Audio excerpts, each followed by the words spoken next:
Good evening, everyone. My name is Dianna B and I will be presenting communication issue and international adoption. So to begin the presentation, an overview of the discussion that I will be presenting tonight will be international adoption in the U.S., the transition process for a child or children who are adopted in the U.S., and communication issues that relates to their speech, language, and reading skills, and clinical implications and further research that is needed within this particular population. So the reason for my discussion tonight is due to 54 to 60% of international adopted children are usually evaluated the first 2 years after adoption by a speech-language pathologist. In the past decade, language and speech outcomes of internationally adopted children have been research-focused in the U.S. And we will be discussing children that are adopted from Eastern Europe, Russia, China, and Taiwan, as these are the most countries that are popular where the children are adopted from. So international adoption in the U.S. between the 1971 and 2000, over 265,677 international children were adopted. In 2007, there were 19,613 children adopted in the U.S., mostly from China and Taiwan.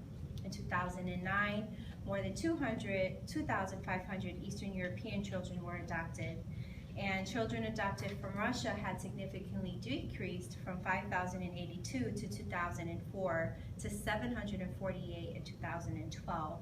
And this was due to the international adoption rules and regulations with government, where Russia had actually stopped the U.S. from adopting children in Russia. And children are usually adopted between the age of 18 to 26 months that are internationally adopted. And transition process for international children adopted in the U.S., they usually experience an abrupt shift in language and culture and environment. They often become monolingual and they lose their primary language spoken, so that's very important not to kind of compare them to children who are ESL language learners or ELLs.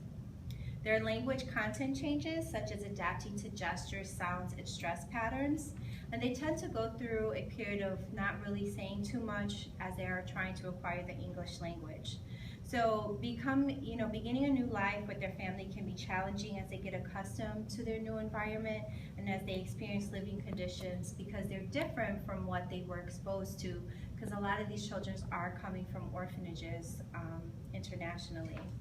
So it's important to note that without their support of their primary language, their language learning experiences are different from children who are learning English as a second language.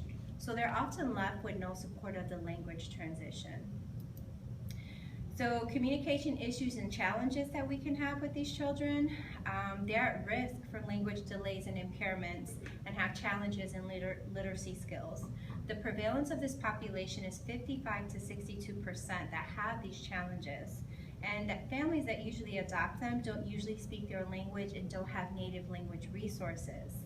And it's not that the adopted parents don't want to acquire their language, it's just that often they just don't have those fluent abilities to speak the child's primary language.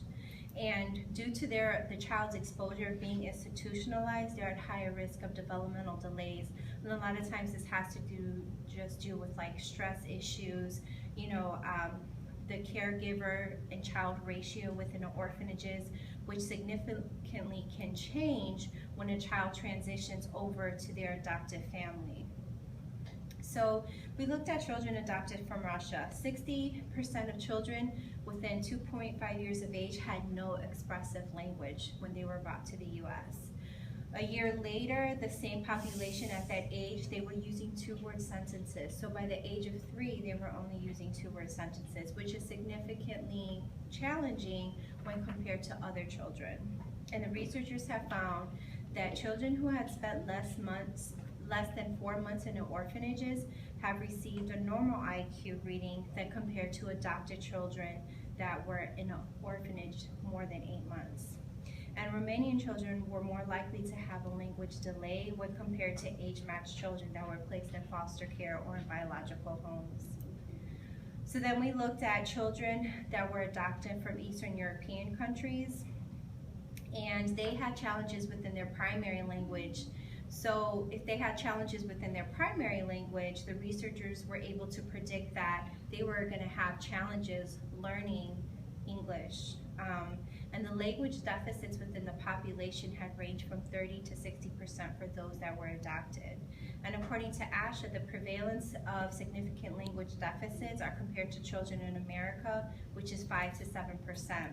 So when you look at those, that's significantly high, where in America, our children usually that have language deficits only have 5 to 7%. And when they compared that to the group of internationally adopted children, they had their 30 to 60% of language deficits. So that was really big. And they tend to have shorter and less complex sentences, and they have more grammatical errors, and therefore they have a lower average mean length of utterance.